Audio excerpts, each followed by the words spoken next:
एक दिन की बात है। रामपुर गांव में सोहन नाम का एक आदमी अपनी बेटी मीना के साथ रहता था।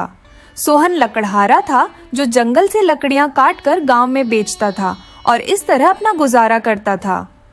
सोहन एक बहुत ही मासूम और सच्चा इंसान था, जबकि उसकी बेटी मीना बहुत ही सुंदर और बुद्धिमान थी। बेटी चलो, मैं जंगल की ओर जा रहा हूँ लकड़ी काटने। शाम तक घर लौट आऊंगा। पिताजी, मैंने आपसे कितनी बार कहा है कि अब आपकी उम्र हो चुकी है, आप यह काम क्यों करते हो? आप अब थोड़ा आराम करो। देखिए, मैं सिलाई का काम कर रही हूँ, हमारे घर का गुजारा हो जाएगा। बेटी, तुम अब काफी बड़ी हो गई हो और समझदार भी, लेकिन एक बात बतानी है, तुमसे कुछ समय बाद तुम्हारी शादी करनी होगी। इसके लिए हमें पैसे जुटाने पड़ेंगे और वह हरामखोर जमींदार, उसका भी तो कर्ज चुकाना है। मैं रात दिन यही सोचता हूँ कि कहीं वह जमींदार हमारे घर ना आ जाए। वह आदमी बहुत खतरनाक है। अगर हमने उसके पैसे समय पर नहीं लौटाए तो वह हमें किसी भी हालत में छोड़ने वाला नहीं है। पिताजी, आप चिंता मत कीजिए, मैं भी अब सिलाई के काम में और मेहनत करूंगी। अब से ऐसे ही कड़ी मेहनत करके पैसा जमा करूंगी और हम उस जमींदार का कर्ज चुकाएंगे। आप देखिए, हम इस समस्या को जरूर हल करेंगे।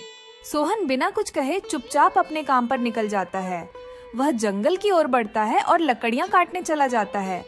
ऐसे ही शाम हो जाती है। मीना सोहन से कहती है, पिताजी, आप किसी से पैसे उधार क्यों नहीं ले लेते? अगर आप किसी से कुछ पैसे उधार लेते हैं तो हम जमींदार को आसानी से पैसे लौटा सकते हैं। पर बेटी, हमें पैसे कौन देगा? मेरा कोई ऐसा अमीर दोस्त नहीं है जो मुझे इतनी बड़ी रकम उधार दे सके। हम किससे पैसे मांगेंगे? सोहन काफी मजबूर था। उसे समझ नहीं आ रहा था कि वह जमींदार का कर्ज कैसे चुकाए। दूसरे दिन सोहन जंगलों में लकड़ी काटने जाता है। वहाँ उसे बीच रास्ते पर एक आदमी मिलता है। वह सोहन से कहता है, अरे भाई साहब, क्या कर रहे हो तुम यहाँ? भैया, मैं एक लकड़हारा हूँ और मैं इसी गांव में रहता हूँ। मैं बस यहाँ लकड़ी काटने आया था। क्या आपको मेरे से कुछ मदद चाहिए? तुम्हारी मदद ओदत छोड़ दो, चलो मेरे साथ गांव के सरपंच जी के पास। अब वह तुम्हें कड़ी से कड़ी सजा देंगे। सजा पर क्यों? भाई साहब, ऐसा क्या किया है मैंने जो मुझे सजा मिलेगी? मैं तो बस एक साधारण लकड़हारा हूँ। लकड़ियाँ काटकर गांव में बेचता हूँ और उसी से मेरे घर का गुजारा होता है। क्यों तुम नहीं जानते कि सरपंच जी ने जंगलों से लकड़ी काटने से मना किया है? अब सरपंच जी तुम्हें कड़ी सजा देंगे। चलो सरपंच जी के पास चलो। पर भैया, ये काम तो मैं पिछले कई सालों से कर रहा हूँ। और भैया, अगर मैं ये काम बंद कर दूंगा तो हमारा घर कैसे चलेगा? हमें 2 वक्त की रोटी मिलती है, वह भी नसीब नहीं होगी। भैया, मुझे माफ कर दीजिए, पर सरपंच जी से मेरी शिकायत मत कीजिए।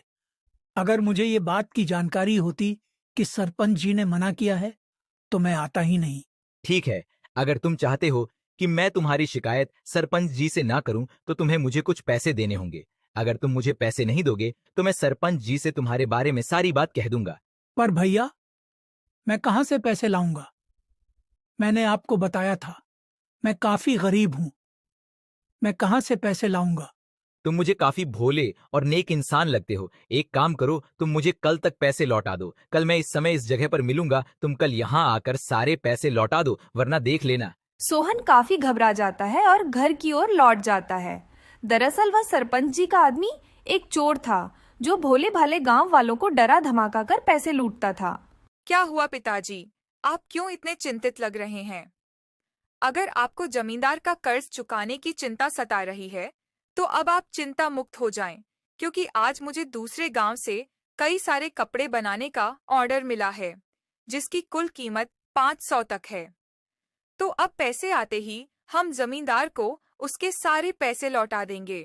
वाह बेटी, तुम अब इतनी समझदार हो गई हो कि तुमने मेरे सर से इतना बड़ा बोझ हटा दिया। मैं बहुत भाग्यशाली हूँ कि मेरे पास तुम्हारी जैसी बेटी है। पर बेटी, आज एक नई परेशानी मेरे सर आकर खड़ी हो गई है। आज मैं जंगल में लकड़ियां काट रहा था। वहां मुझे सरपंच जी का आदमी मिला। उसने मुझसे कहा, आप लकड़ियां नहीं काट सकते। अगर आपने लकड़ियां काटी हैं तो आपको उन्हें पैसे देने होंगे, और अगर आपने पैसे नहीं दिए तो वह आदमी सरपंच जी से मेरी शिकायत कर देगा और मुझे उम्र भर की सजा दिलवाएगा। क्या यह कहाँ का न्याय है पिताजी? गांव में तो लोग काफी समय से लकड़ी काटा करते हैं। ये नया नियम कब सरपंच ने बना दिया, जिसके बारे में हमें खबर तक नहीं है? पिताजी, मैं कल सरपंच जी से इस बारे में बात करने जाऊंगी। सरपंच जी, यह कौन सा नया नियम है? अगर हम जंगलों से लकड़ियां काटते हैं तो हमें उनके पैसे देने होंगे। गांव में कई लोग लकड़ी काटकर गांव में बेचते हैं, तभी जाकर उन्हें 2 वक्त की रोटी नसीब होती है, और आप उस चीज के लिए पैसे की मांग कर रहे हैं। इससे तो आप हमारे और गांव के लोगों की रोजी रोटी छीन रहे हैं। यह तो बिल्कुल गलत है। तुम क्या कह रही हो बेटी? ये हमने कब कहा कि जंगलों से लकड़ी काटने के पैसे लगेंगे? कल जंगल में आपके एक आदमी ने मेरे पिताजी से कहा, और यह भी कहा कि हमें कुछ पैसे देने होंगे। अगर हम पैसे नहीं देंगे तो वह हमारी शिकायत आपसे कर देगा और आप मेरे पिताजी को उम्र भर की सजा देंगे। क्या यह सच है?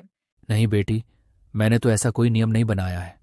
एक काम करते हैं, कल हम सब गांव वाले उस जंगल की ओर चलते हैं। मैं भी तो देखूं कौन वे हरामखोर है जो मेरा नाम लेकर गांव वालों से पैसे की मांग कर रहा है। हाँ सरपंच जी, इसने मुझसे भी पैसे मांगा था। दूसरे दिन सरपंच जी, सोहन, मीना और गांव के सभी लोग जिनसे उस आदमी ने पैसे मांगे थे, सब मिलकर जंगल की ओर चल पड़ते हैं। अरे रमेश, तुम यहाँ?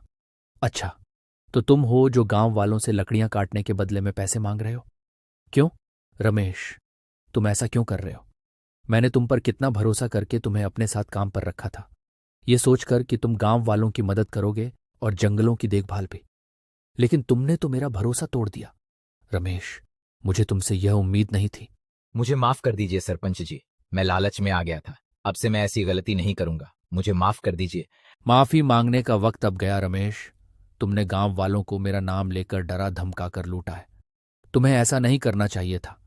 मैंने तुम पर भरोसा किया था और तुमने उस भरोसे को तोड़ा है। अब तुम मेरे साथ काम नहीं करोगे।